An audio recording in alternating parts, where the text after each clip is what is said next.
Hi, it's Delusion Dispeller with another reading from The Language of Letting Go book by Melody Beattie. This book right here, Language of Letting Go. Copyright 1990. Today is the 26th.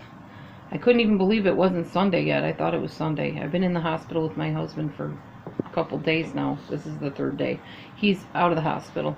We're back home. We're good. Alright, so this is called Off the Hook today. We can learn not to get hooked into unhealthy, self-defeating behaviors in relationships. Behaviors such as caretaking, controlling, discounting ourselves, and believing lies. We can learn to watch for and identify hooks and choose not to allow ourselves to be hooked. Often people do things consciously or without thinking that pull us into a series of our self-defeating behaviors. Oh, there's the husband right now. In his nice shirt. What's that shirt say? Same one. Oh, same one. Okay. That I always wear. Alright, I'll read that sentence again. Often people do things consciously or without thinking that pull us into a series of our self-defeating behaviors we call codependency. More often than not, these hooks can be almost deliberate and the results predictable. Someone may stand before us and hint or sigh about a problem, knowing or hoping that hint or sigh will hook us into taking care of him or her. That is manipulation. When people stand around us and hint and sigh about something, then coyly say, "Oh, never mind, that's not for you to worry about. That's a game." We need to recognize it. We are about to get sucked in if we allow that to happen. We can learn to insist that people ask us directly for what they want and need. What are the words, the signs, the hooks, the hints, the cues that hook us into a predictable and often self-defeating behavior? What makes you feel sympathy, guilt, responsibility for another? Our strong point is that we care so much. Our weak point is that we often underestimate the people with whom we're dealing.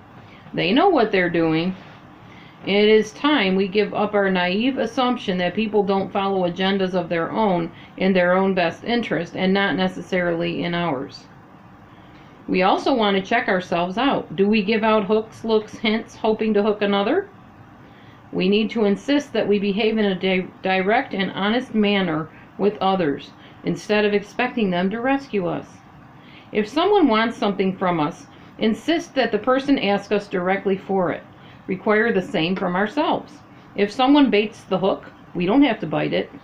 Today I will be aware of the hooks that snag me into the caretaking acts that leave me feeling victimized. I will ignore the hints, looks, and words that hook me, and wait for the directness and honesty I and others deserve. Wow. That was a powerful little message there today from The Language of Letting Go in our Letting Go series, Letting Go in 2019. I know I got something out of that. And yes, I have heard and read all of your messages about be careful, don't get sucked in, don't get hooked, don't let this person do this or that or whatever. Which is why I said that last video I made is the last I will talk about them. So please, I'm hoping if you hear it, didn't hear it in that video, you hear it in this one. Do not ask me, do not mention names, do not encourage me, don't say anything about those situations or people. You know who I'm talking about if you've been in the loop long enough. And if you don't, you don't need to know. At any rate, I only mentioned that again to let you know not to mention it. And this will be the last time, period. Just in case you didn't get the message clearly in the other video. Because I noticed after I made the video, I got some comments asking me about that or commenting, oh, I didn't like how this happened or blah, blah, blah. Don't go there. Do not go there. That's my boundary. I'm setting it and I'm sticking to it. I'm done mentioning that. Not talking about it. So anyhow, I hope you got something out of this little message here. Do not let people manipulate you, hint to you that they need something. Have them ask you for it, and if they can't ask, then you don't give it. I mean, if there's something wrong with them that they can't ask, like a disorder or something, that's not what I'm talking about. I'm talking about healthy, able-bodied, neurotypical people. The everyday person that doesn't have a lot of issues and whatever, that knows how to ask but just likes to manipulate and guilt people into doing things.